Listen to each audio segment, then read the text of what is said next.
Hello and welcome to chapter 22 of our continuing journey through Wuthering Heights. So thank you for joining me. Don't forget to like, comment, subscribe, notification bell, all those good things. So without further ado, let's continue.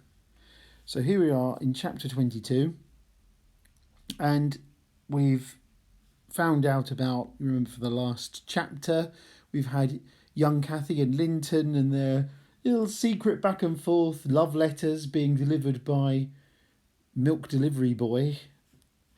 And we have chapter 22, summer drew to an end and early autumn. I've highlighted this because it's just an easy one because it's more theme of nature stuff.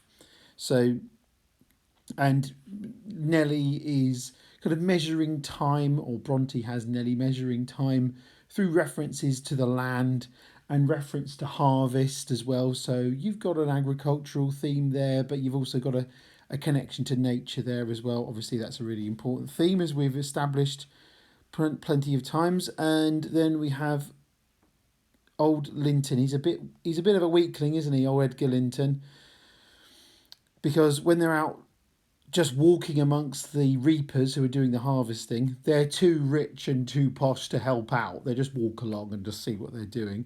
Then Edgar Linton, though, caught a bad cold that settled obstinately on his lungs, confined him indoors throughout the whole of the winter, nearly without intermission.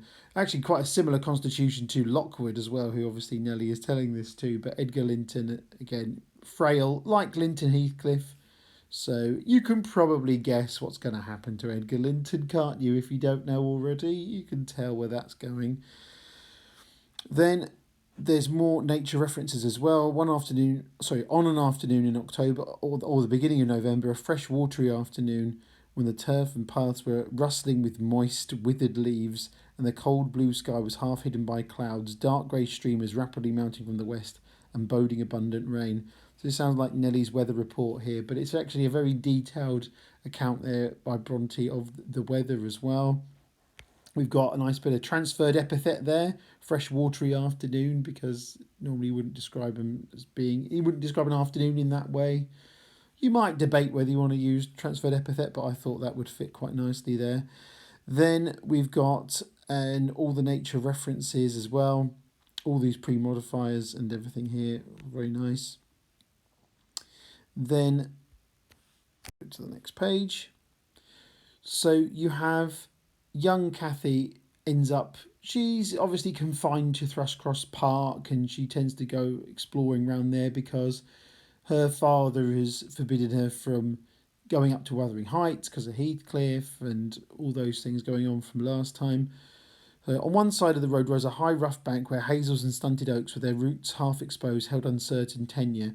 This reminded me of that much referred to imagery of Wuthering Heights with the trees being shaped by the elements, and that works as an analogy for the upbringing of the children in the novel, like how they're shaped by their upbringing, what they are in adult life, particularly Heathcliff, but also with Hareton, and I think also with Cathy as well, as in young Cathy, also the older Catherine as well, the dead Catherine at this point in the novel, the former Catherine.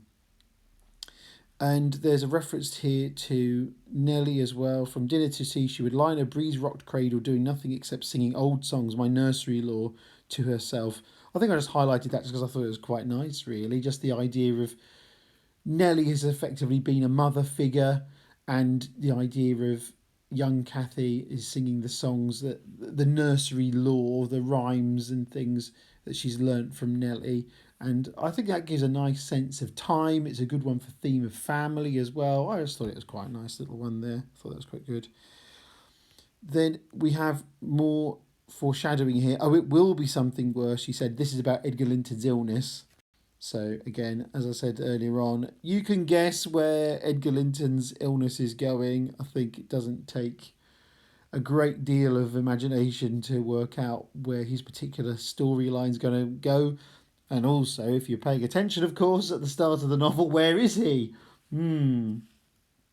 Okay, so what shall I do when Papa and you leave me and I'm by myself? So this is her.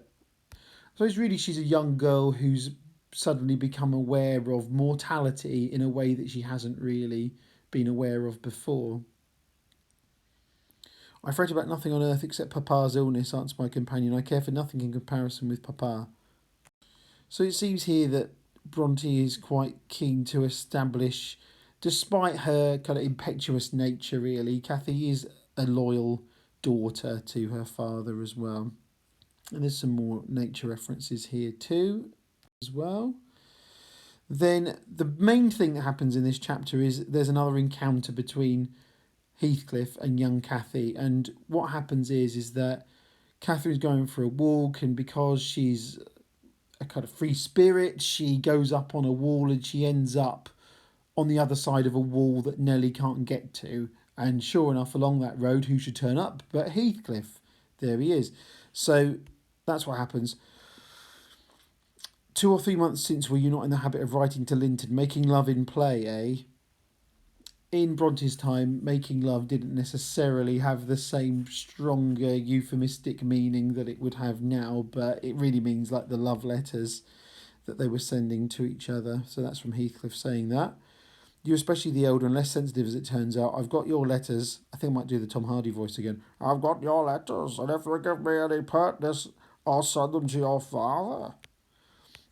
And we have a little literary reference here to John Bunyan's A Pilgrim's Progress, which is like a proto novel or early novel, but it's this Christian allegorical story as well, and it's an interesting one considering that it's Heathcliff saying it, who is not a kind of Christian character, and really it fits in with this theme of his character being deceitful and as an antagonist, and he's using this Christian allegory to create sympathy for his son, for Cathy, because he wants her to go up there. Obviously, he's got a plan. Nelly knows what his plan is. He wants to marry them off. He told Nelly what the plan was.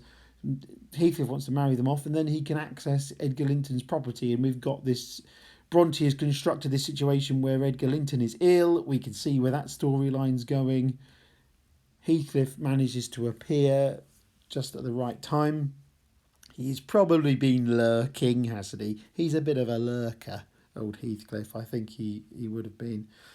Then we have as true as I live is dying for you. So that's Linton is very much he's not well, and he's apparently in love with Cathy. At least this is what Heathcliff is presenting as well. I was not aware there were eavesdroppers, muttered the detective villain. So there's no subtlety there about Heathcliff's antagonistic status there as well. Worthy Mrs. Dean, I like you, but I don't like your double dealing. So that actually connects to the theme of deceit as well, but it's ironic because it's not really Nelly isn't really double dealing at all. Of course, it's Heathcliff himself. I swear Linton is dying, and grief and disappointment are hastening his death. So this is all to generate sympathy, to manipulate Cathy into going up to Wuthering Heights, and he's going to engineer this marriage, isn't he? But you have the way that this is framed is that Nelly can't get through the gate to rescue Cathy from it, so she's just falling for Heathcliff's manipulations. He is fulfilling a kind of devil role here as a charmer and as a tempter, effectively. Then she lingered with troubled eyes the features of the speaker, too stern to express his inward deceit. So she can't judge from his face how he looks. He pines for kindness as well as love, and a kind word from you would be his best medicine. So this is all part of this emotional manipulation here that Heathcliff is doing. Obviously, Bronte is creating this situation. There is meant to be an element of suspense here, I think, as well, like the idea of, oh no, Nelly can't save Cathy, and she's being manipulated here by Heathcliff, and this is all going to be lies, and she's in trouble, and there's nothing anyone can do about it, and so forth. And Nelly's got her umbrella, the umbrella, could we call it that? No, we better not. She's got her own umbrella there because we got some pathetic fallacy going on here as well. The rain began to drive through the moaning branches of the trees. Oh, nice bit of personification there too, and warned us to avoid delay. Like the trees are going, oh, get back, you're getting soaked. Thanks, trees. They aren't actually speaking. Just to make it clear, I know you know, but someone might not. Anyway, then I couldn't bear to witness her sorry, to see her pale, dejected countenance and heavy eyes, and I yielded in the faint hope that Linton himself might prove, by his reception of us, how little of the tale was founded on fact. So they are going to go up to Wuthering Heights and see Linton, who is dying. So Heathcliff's plan has worked, and I should have said that's Nelly actually managed to smash her way through the lock and go and rescue Cathy. I got so distracted by doing my terrible Nelly umbrella joke, I got overexcited and forgot to say that bit. And I think it'd be too fiddly to edit it back in. Anyway, so that wasn't a very long chapter. Hope you found that one useful. We also now know that Nelly has an umbrella. But aside from that, the big thing there was Heathcliff manipulating young Cathy, and part of his overall plan to acquire revenge on Edgar Linton, ultimately, isn't it? Anyway, thank you for listening. Like, comment, subscribe, notification bell. I hope you enjoyed that one. I've got other videos. Listen to those as well. And I will see you on the next one. Thank you very much. Goodbye.